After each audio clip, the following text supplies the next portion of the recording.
saya Matila Yusya Barona dengan NIM 2223142708. Saya dari kelas 5C, jurusan akuntansi, prodi akuntansi sektor publik. Di sini saya akan mempresentasikan tugas ujian akhir semester untuk mengolah data di aplikasi SPSS dengan mata kuliah statistik.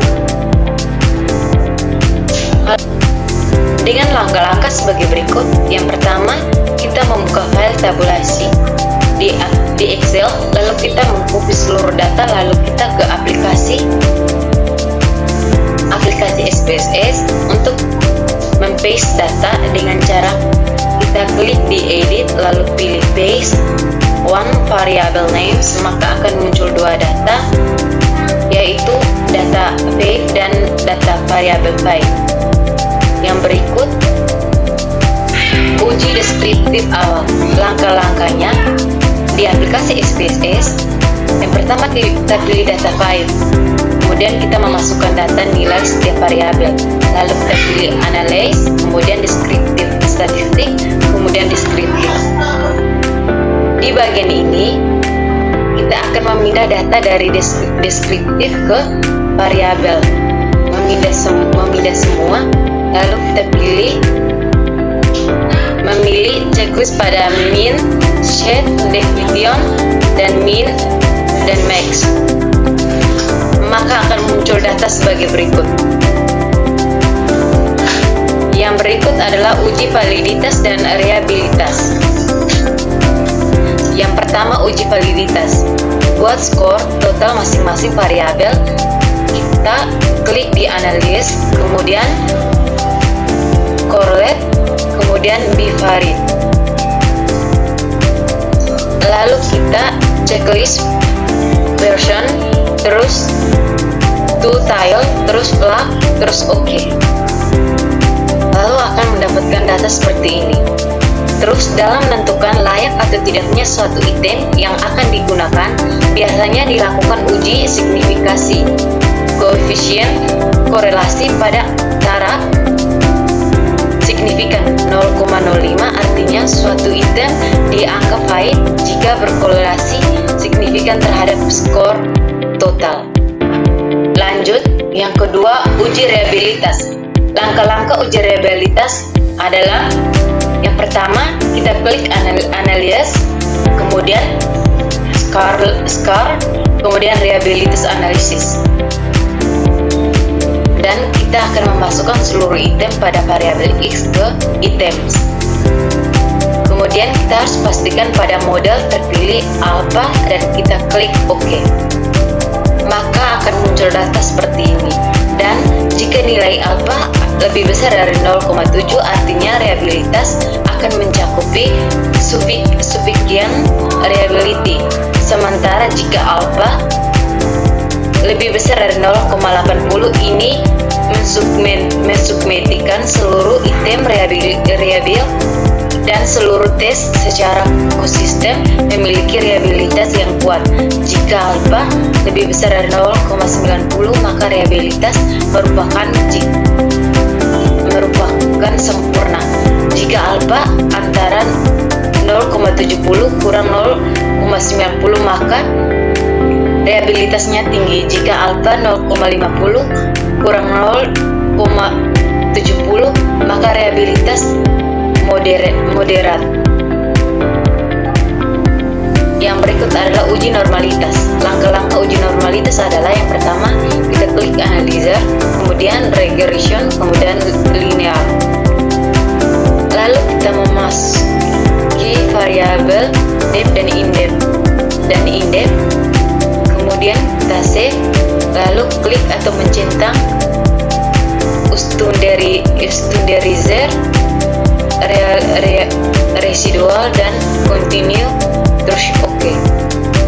Maka akan muncul data seperti ini. Berikut jika muncul red 1, kita klik analyzer, kemudian non-parametric depth, kemudian legend dialog, kemudian satu simple KS, kemudian masukkan standardizer, kemudian centang normal dan OK.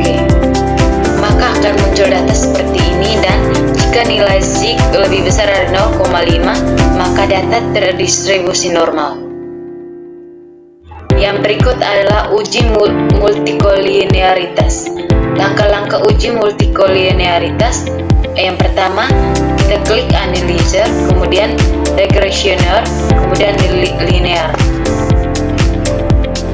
Lalu masuk variabel, kemudian statistok, kemudian centang collinearity, kemudian continue dan OK.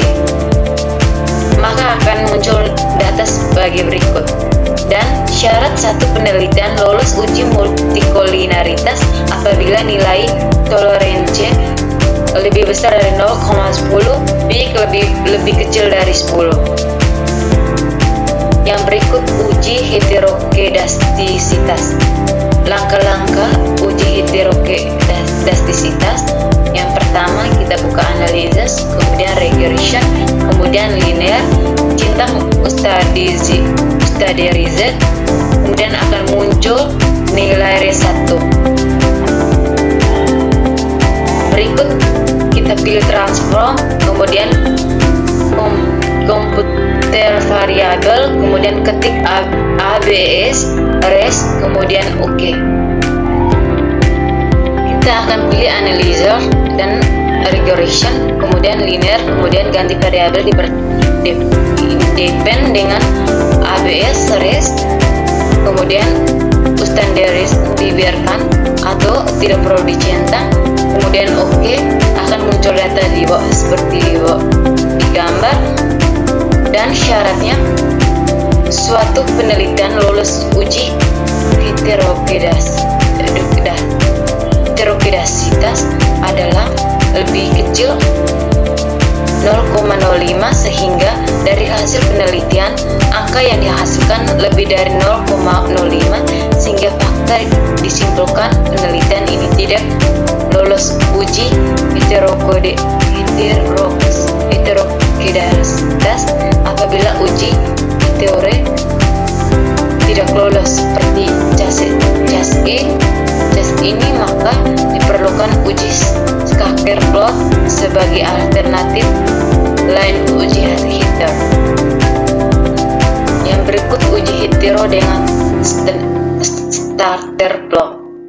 Langkah-langkah uji starter plot adalah yang pertama, kita buka analisis, kemudian regression, kemudian linear, masukkan variabel atau metode, enter, terus pilih plus, masukkan laser pada kotak X dan receiver pada kotak Y. Maka akan muncul data sebagai berikut. Dan syaratnya uji scatter plot. Yang pertama, titik data menyebar di atas dan di bawah angka 0. Yang kedua, tidak mengumpulkan, hanya di bawah atau di atas saja. Yang ketiga, tidak membentukkan pola.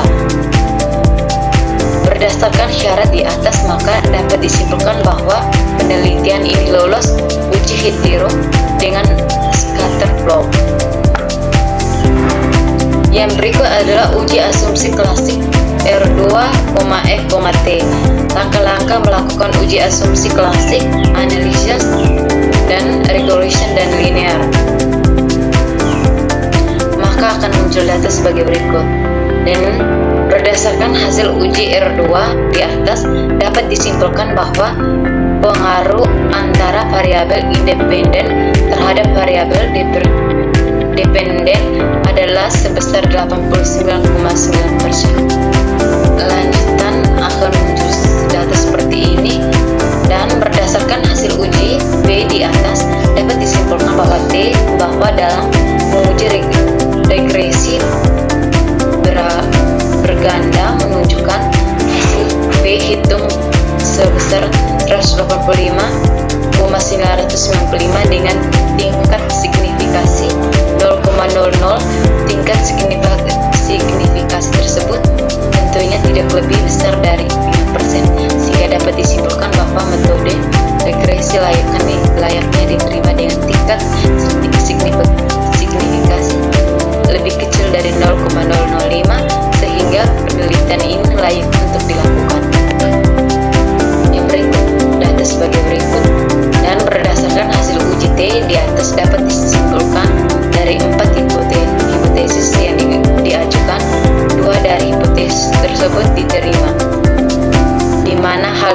tersebut dapat dilihat dari tingkat signifikan yang harus lebih kecil dari 0,05 dan arah T yang selalu dengan